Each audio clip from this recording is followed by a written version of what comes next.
Halo, selamat pagi semua. Bagaimana kabarnya? Semoga kita selalu dalam lindungan yang Maha Kuasa. Baik ya, hari ini kita akan mempelajari tentang teks cerpen. Ada yang masih ingat di sini? Kita minggu kemarin juga masih dengan teks cerpen. Ayo lanjut. Jadi adapun yang kita bahas dari cerpen tersebut yaitu nanti unsur intrinsik cerpen dan unsur ekstrinsik dari cerpen. Oke, sebelum melakukan pembelajaran, kita ulas kembali ya materi yang sudah kita pelajari minggu lalu. Minggu lalu kita sudah mempelajari tentang pengertian cerpen. Ada yang masih ingat pengertian dari cerpen? Ya, benar. Cerpen itu adalah cerita yang menurut wujud fisiknya berbentuk pendek dan habis dibaca dalam sekali duduk. Minggu kemarin juga kita sudah mempelajari tentang ciri-ciri dari cerpen. Ciri cerpen itu ada 4. Yang pertama itu ada jumlahnya 500 sampai 5000 kata. Yang kedua habis dibaca 10 sampai 30 menit saja. Yang ketiga ada fokus pada satu tema, konflik dan beberapa karakter. Yang keempat ada kata-katanya mudah dipahami. Minggu kemarin juga kita mempelajari tentang nilai-nilai dalam cerpen.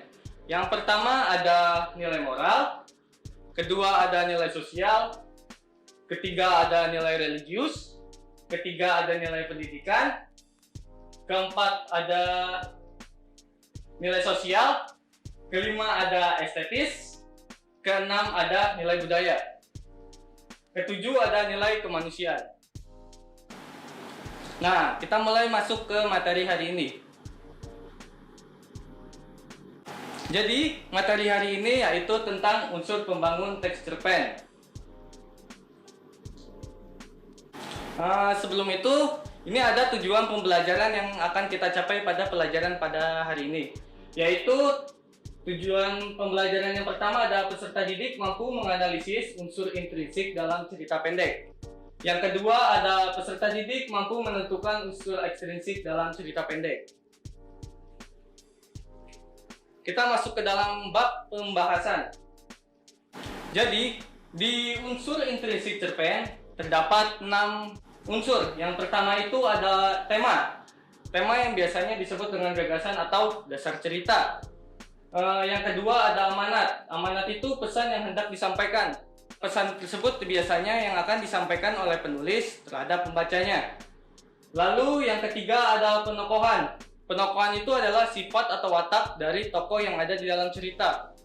Yang keempat itu ada gaya bahasa. Gaya bahasa itu adalah bahasa yang biasanya ada di dalam cerpen. Nah, ini adalah unsur yang kelima, yaitu ada alur. Alur sendiri dibagi menjadi 2, yaitu ada alur maju dan alur mundur. Kita bisa melihat contohnya di sini. Ada Ray sarapan dengan salat, kemudian ia bergegas pergi mandi dan bersiap pergi ke sekolah. Kenapa dalam contoh tersebut adalah alur maju? Karena di sini Ray sedang melakukan kegiatan sesuai dengan aktivitasnya.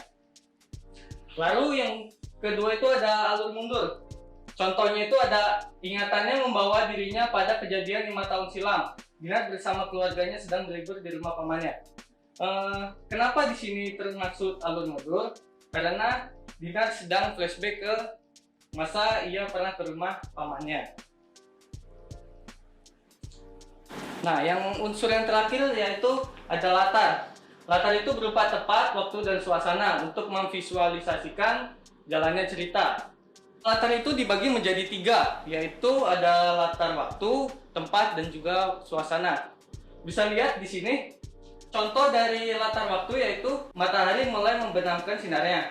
Kini bulan dan bintang yang menghiasi langit. Kenapa di sini bisa disebut oleh latar waktu? Karena di sini bisa menggambarkan waktu di sore hari. Lalu ada latar tempat. Di sini contohnya ada apa gunanya lampu hijau kalau keadaan macet seperti ini, Bang Ray. Di sini yang dimaksud oleh latar tempat adalah dia sedang berada di jalan atau lebih tepatnya di lampu merah.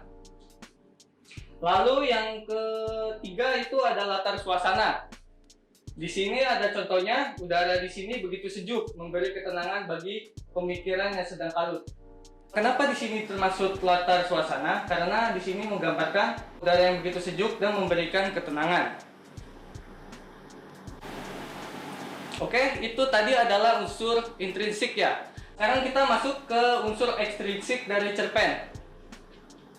Jadi unsur ekstrinsik dalam cerpen itu ada 3. Yang pertama itu ada latar belakang masyarakat, lalu ada latar belakang pengarang, dan juga ada nilai-nilai. Bisa kita lihat di sini latar belakang masyarakat itu biasanya berhubungan dengan keadaan di masyarakat, baik itu ekonomi, politik, dan sebagainya.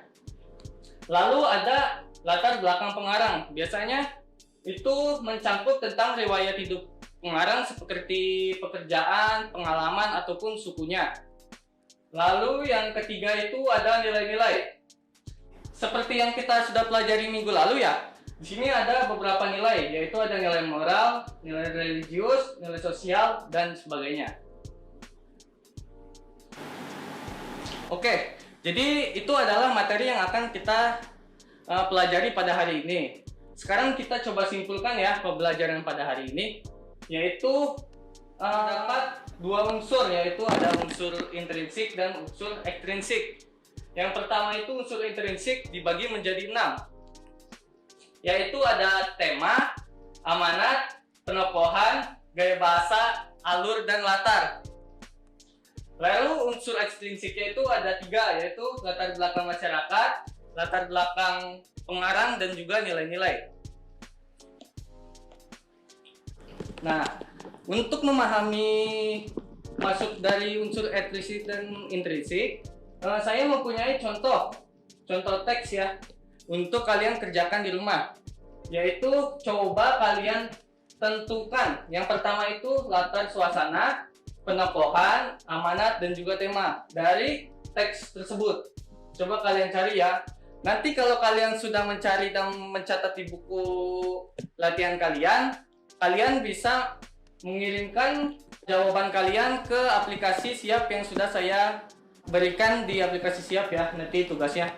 Untuk pertanyaan dari tugas yang saya berikan juga, kalian kalau misalkan masih ada yang kurang paham, kalian bisa bertanya di forum yang sudah saya buka di aplikasi Siap kalian.